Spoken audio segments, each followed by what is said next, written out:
बिस्मिल्लाहिर्रहमानिर्रहीम। अस्सलाम वालेकुम। सेकंड ईयर स्टूडेंट, कल हमने देखा था कि ग्लोबल वेरिएबल किस तरह वर्क करती हैं। कल हमने एक सिंपल सी एग्जांपल मैंने आप लोगों को करवाई थी। एक बच्चा क्वेश्चन कर रहा था कि उसमें हमने ग्लोबल वेरिएबल भी इस्तेमाल किए, लोकल भी किए, क्या ये दोनों आपस में ऐड होंगी या नहीं। बच्चों ध्यान कीजिएगा, पहले आप लोगों को रिवाइज करवा देता हूँ क्वेश्चन। ग्लोबल वेरिएबल हम लोग कहाँ पे इस्तेमाल करते थे? Outside the function. जो हमारे पास लोकल वेरिएबल थी वो इनसाइड दी मेन फंक्शन हम इस्तेमाल करते थे। जो लोकल वेरिएबल है, जो क्या है लोकल वेरिएबल है, वो डिपेंड नहीं कर रही ग्लोबल वेरिएबल पे। जो ग्लोबल है हम लोग उसको बैक इस्तेमाल कर रहे हैं मेन फंक्शन की। उसने उतने तक काम करना है जब तक हम उसको टर्मिनेशन पॉइंट नहीं दे देते। जब टर्मिनेशन पॉइंट देंगे ग्लोबल वेरिएबल अपना काम उतने तक स्टॉप कर देगी। अब ग्लोबल वेरिएबल और लोकल वेरिएबल मैंने आप लोगों को बताया था लास्ट लेक्चर में, दो इनके एग्जांपल जो सिंपल करवाई थी उसमें उसका फंक्शन मैंने ग्लोबल का मेन फंक्शन के ऊपर रख दिया था, जो लोकल वेरिएबल थी वो मेन फंक्शन के अंदर रख दी थी मैंने एग्जांपल। अब दोनों का काम क्या था? ऐड करवाना था। एक में मैंने वैल्यूज कुछ रख दी, पहले सेम थी, फिर मैंने क्या की थी चेंज। अब ये एक बच्चे ने क्वेश्चन किया आपस में ऐड होंगी सर कि नहीं।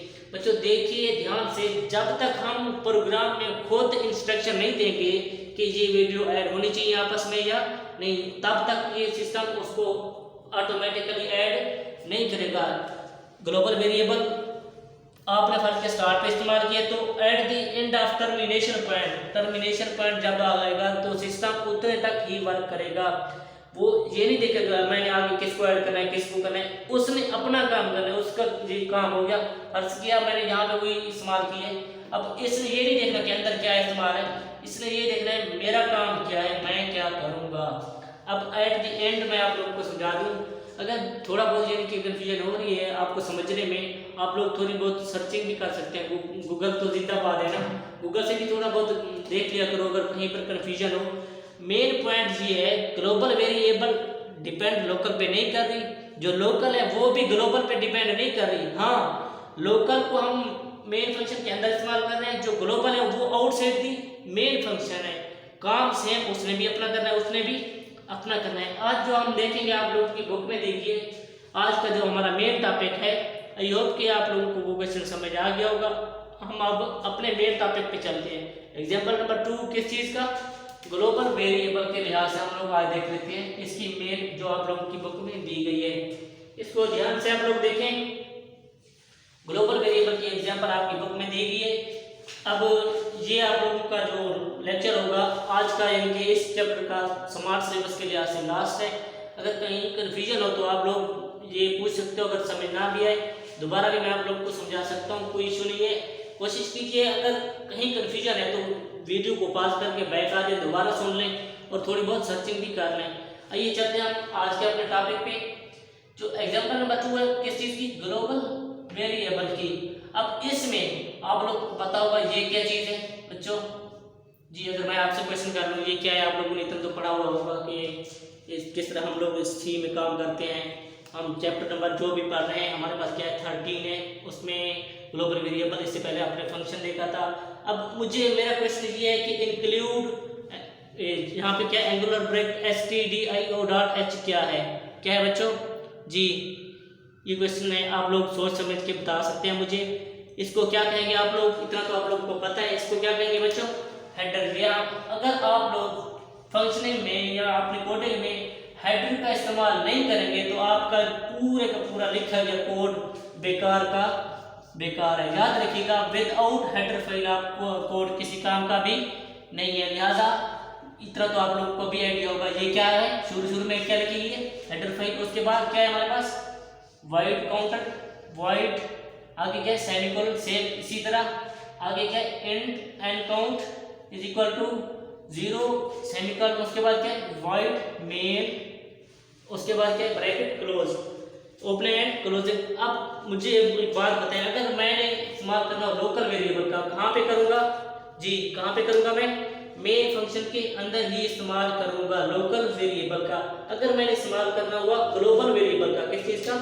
ग्लोबल का इस्तेमाल करूँगा, तब कहाँ पे करूँगा? मेन फंक्शन के बाहर ही करूँगा। अब यहाँ पे देखना है आप लोग कहाँ पे इस्तेमाल किया है उसने किस चीज़ को? ग्लोबल वेरिएबल को। अब यहाँ पे एक ये हो गया, ये क्या हुई ग्लोबल वेरिएबल, उसके बाद यहाँ पे भी ये आप लोगों को दिखा रहा है। अब इस ओवरऑल एग्जाम्पल में दो जगह पे उसने इस्तेमाल किया गया, एक जगह पे उसने किया है लोकल वेरिएबल को एज एक मेन कर रहा है आप लोगों के पास ग्लोबल वेरिएबल, जो आउटसाइड दी फंक्शन है वो मेन क्या है एन काउंट कर रही है, क्या है एन काउंट। दो तरह की वेरिएबल ग्लोबल इस्तेमाल की गई, एक वॉइड काउंटर कर रही है, एक क्या है एन काउंट यानी कि कोई भी वैल्यू अभी दी गई है। अब मेन फंक्शन पे आ जाओ आप लोग। मेन फंक्शन आप लोग को बताया था जो भी आपका सिंटैक्स होगा कंटेंट होगा कर्ली ब्रेसेस के अंदर होगा, चाहे आप ग्लोबल वेरिएबल पढ़ रहे हैं या आप पढ़ रहे हैं local variable, main content bracket के अंदर ही होगा। अब वॉइड मेन फंक्शन में हम लोग आ गए। अब इसमें देखिएगा फॉर ब्रैकेट स्टार्ट किया उसने integer n is equal to 0, यहाँ पे क्या लगाया उसने सेमीकोलन, उसके बाद n less than is equal to उसने इस्तेमाल किया 10, उसके बाद यहाँ पे फिर दोबारा उसने किया क्या सेमीकोलन, यानी कि ये इंस्ट्रक्शन दे रहा है ये एक वैल्यू है, यहाँ पे ये एक वैल्यू है, उसके बाद ये एक और वैल्यू है। दोबारा देखिए इसको, यहाँ से लेके यहाँ पे तो इंटीजर की वैल्यू बता रहे सेम ही, ये इंटीजर आपके पास n इज इक्वल टू 0, यहाँ पे जब सेमीकोलन आ जाए इट्स मीन ये आपकी एक वैल्यू कंप्लीट। अगेन उसके बाद n is equal n less than equal to 10, again क्या सेमीकोलन आ गया और वीडियो और सॉरी और आपके पास जो इंस्ट्रक्शन थी और सेंटेंस है वो complete, n plus is equal to 2। अब इसको ध्यान से देखिएगा इसमें एक हमारे पास ये होगी, एक ये वैल्यू हो गई, तीन वैल्यू हम इस्तेमाल कर रहे हैं। हमने इस्तेमाल देखना क्या है ग्लोबल वेरिएबल को देखना है जहाँ पर इस्तेमाल की है, एक तो यहाँ पे मेन, उसके बाद एक इसमें क्या काउंटर का इस्तेमाल, यहाँ पर भी देख लो ग्लोबल वेरिएबल के तौर पे भी उसने रख दिया मेन फंक्शन के बाहर ही रख दिया, इसको भी एक काउंटर का इस्तेमाल कर रहा है, एक n count 0 is equal to 0 ले रहा है। अब वो क्या रहा है बेटे याद रखिएगा, वो नंबर कोई भी ले रहा है कि n किसके बराबर होनी चाहिए, एटलीस्ट 0 के होना चाहिए, जो n है 10 से कम होना चाहिए या उसके बराबर होना चाहिए। अब उसमें करना क्या है नेक्स्ट, वो क्या कर रहा है काउंटर के तौर पे n की जो वैल्यू फर्ज करें, फर्ज क्या हम लोग 2 ले लेते हैं या एनीथिंग कोई भी ले लो, n के साथ जो नेक्स्ट उसने करना है थर्ड उसने इंस्ट्रक्शन दी है उसके साथ आपने 2 भी ऐड करते जाना है। फर्ज क्या यहाँ पर वो कह रहे हैं 0 से कम नहीं होना चाहिए, यानी कि 0 के बराबर भी हो सकता है, 10 से कम होना चाहिए, 10 से ज़्यादा नहीं हो सकती। जो वैल्यू होगी फर्ज के n की आप लोग कुछ भी ले लो, उस n plus is equal to 2, यानी कि n की जो भी वैल्यू आप लोग रखोगे उसको फिर 2 के साथ प्लस भी कर दे, या जो वैल्यू फर्ज किया यहाँ पे आप लोग n इज इक्वल टू 2 करो या n इज इक्वल टू फर्ज किया आप लोग 1 ले लेते हो, क्या ले लेते हो 1। अब एक n की वैल्यू है उसको क्या कर दे एक एक्स्ट्रा ऐड करके इज इक्वल टू 2 के कर दे। अब ये इंस्ट्रक्शन होती है छोटी छोटी सी, हम लोग जो कोड में इस्तेमाल करते हैं जिसका आउटपुट हम लेना चाह रहे हो एज अ आउटपुट। अब इतने बड़े यहाँ पे देखिए कंप्लीट एग्जांपल का आउटपुट इतना सा होगा, छोटा सा ही होगा बिल्कुल।